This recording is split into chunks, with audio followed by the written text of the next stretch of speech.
banished from Earth Classic Game Room broadcasts from the intergalactic space arcade on its never-ending mission to review everything. Commander, you do not look well.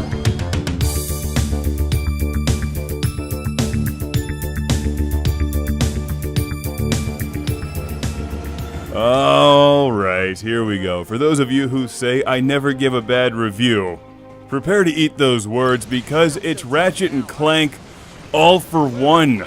All for Naught. Easily the worst game in this series. But is it as bad as I think it is? Let's do this. I mean, it's got a flamethrower, so it can't be all bad. It's just that Ratchet and Clank is one of the greatest video game series ever. With lovable characters, great storylines, fun gameplay, cool visuals, and a nice, humorous, silly style. This game is a mockery of all of that, because it tries to be a social party game instead of a true Ratchet and Clank adventure.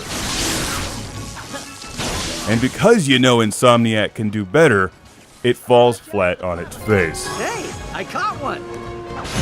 Yes, you caught the I'm going to make a generic party game fever. Let's do this. It's taken me forever to review this because it pains me to play it, even though I got this for free on PlayStation Network.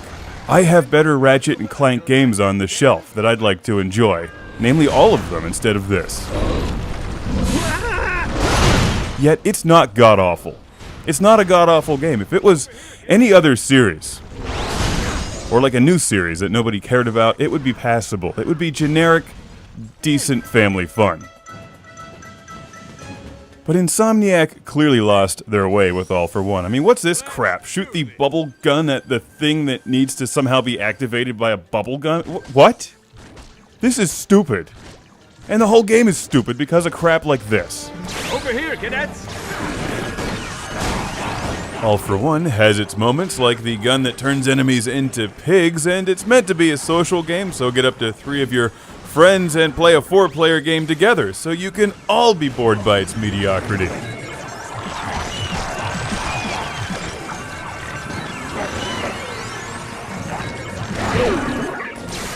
I feel like if you're going to let me turn enemies into pigs, you should go one step further and allow me to blend them into hot dogs.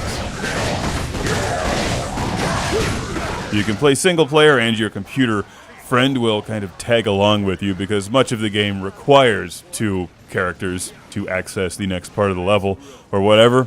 There's lots of things to collect, of course, and it's all done in such a half-assed way. The level designs feel uninspired, like I've seen this all before in other Ratchet and Clank games done better. Even the music feels like it was just ripped off of Transformers. All together now?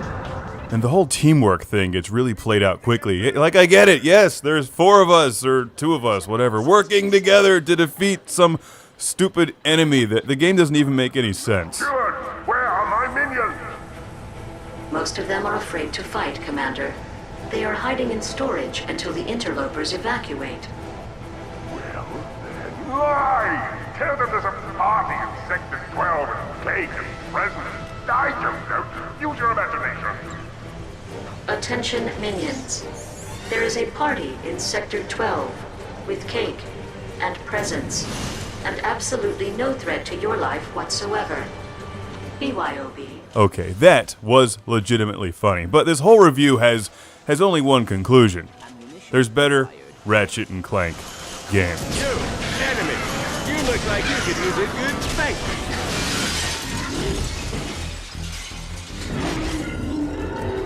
Which leaves you, the Ratchet and Clank fan, with a tough decision. What's your price point?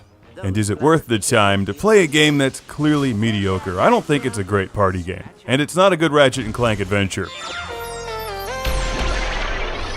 The Critter Strike is the latest in molecular reconfiguration.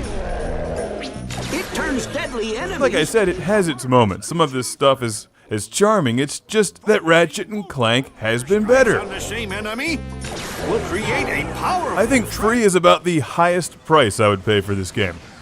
I'm starting to repeat myself, but every time you enter a level, it's like you know exactly what to expect. 2 enemies. Well, the next one's going to be 3 enemies, and then maybe 3 enemies and some smaller ones, and then an end boss.